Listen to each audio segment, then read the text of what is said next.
जय मसीह की दोस्तों, चंद लम्हे मसीह के साथ में आपका बहुत बहुत स्वागत है। आज परमेश्वर का जीवित वचन आपसे और मुझसे क्या बात करना चाहता है, एक ही वचन में पढ़ूंगी आज के लिए, और वो है फिलिपियो उसका 2 अध्याय और 3 वचन। यहाँ इस प्रकार लिखा है, विरोध या झूठी बढ़ाई के लिए कुछ ना करो, पर दीनता से एक दूसरे को अपने से अच्छा समझो। क्या है? ना तो विरोध के लिए और ना झूठी बढ़ाई के लिए कुछ करो, और एक दूसरे को अच्छा समझो, और वो भी दीनता के साथ। बड़ी मुश्किल बात है या नहीं?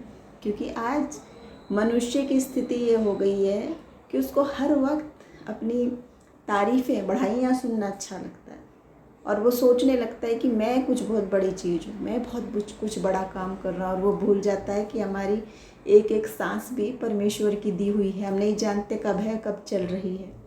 और बाइबल क्या कह रही है कि दीनता से एक दूसरे को अपने से अच्छा समझो। देखो, यहाँ मैं एक बात क्लियर कर लूँ कि इस बात का ये मतलब नहीं है कि हम हर चीज़ को अच्छा अच्छा बोलें या किसी की चापलूसी या चाटुकारिता में लग जाए, वो मतलब नहीं है। क्योंकि वो बाइबल बता चुकी है, यीशु मसीह भी कह चुके हैं, तुम्हारी बात हाँ की हाँ हो और ना की ना हो, बीच का कोई रास्ता नहीं है।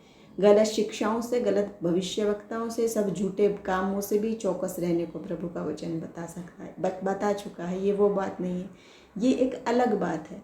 ये बात है जो आज हम देख रहे हैं कि हमसे किसी और की तारीफ़ जो है वो बर्दाश्त नहीं होती, किसी की सफलता जो है वो बर्दाश्त नहीं होती। इंसान की प्रवृत्ति, शैतान का कार्य होने लगता है, और हम हर एक चीज़ में स्वयं अपना क्रेडिट लेना चाहते हैं।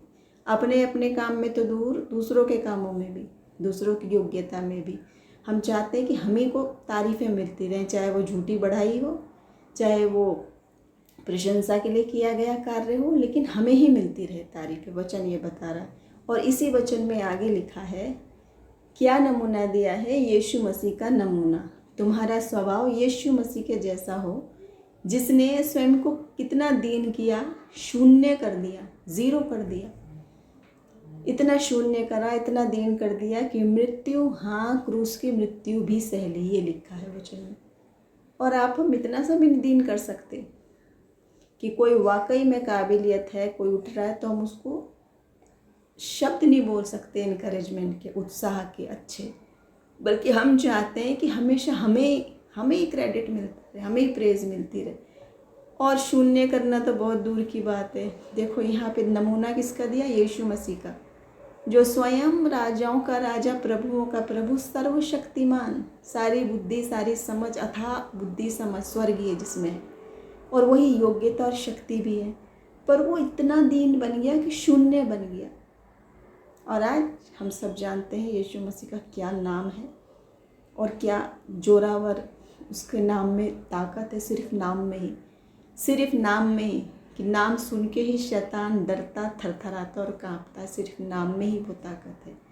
स्वयं तो आप बयान नहीं कर सकते शब्दों में। सर्वशक्तिमान, आकाश और पृथ्वी का अधिकार जिसको दिया गया है, वो अधिकारी शून्य बन गया, दीन बन गया, क्रूस पर दीन बन गया आपकी और मेरे लिए। लेकिन आप और मैं एक दूसरे को श्रेष्ठ समझना बहुत मुश्किल बात है। चाहे वो घर की बात हो, चाहे वो पति पत्नी की बात हो, चाहे भाई भाई की बात हो, चाहे बहन बहन की, चाहे दोस्तों की, चाहे किसी की भी, होड़ लगी रहती है।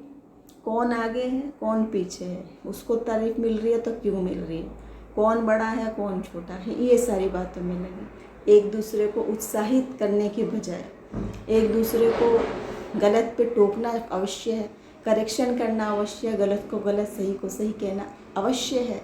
लेकिन यहाँ बात कही है, अपनी बढ़ाई के लिए कार्य नहीं करने। हमारे कार्य का उद्देश्य क्या है? सारा उद्देश्य क्या है? प्रभु को महिमा मिले, जो हम गाते भी हैं, प्रभु को महिमा मिले, चाहे हो मेरा अपमान, वो बढ़े मैं घटूं, रहे इसी का ध्यान। तो उसी के साथ आज के दिन की शुरुआत करें कि आज का दिन परमेश्वर ने बनाया है, हम उसमें आनंदित हों, और प्रति पर जहाँ भी रहें उससे बहते भी रहें, और वो बढ़े मैं घटूं। ऐसे ही मसीह में हमारे भाई बहन, चाहे वो सेवकाई से जुड़े हों, चाहे वो वैसे ही कलीसिया में एक देह हों, चाहे वो नए नए सीख रहे हैं, एक दूसरे को उत्तम समझें और उसको इनकरेज करें। आज के वचन के ज़रिए प्रभु हम सबको आशीष दे। जय मसीह की।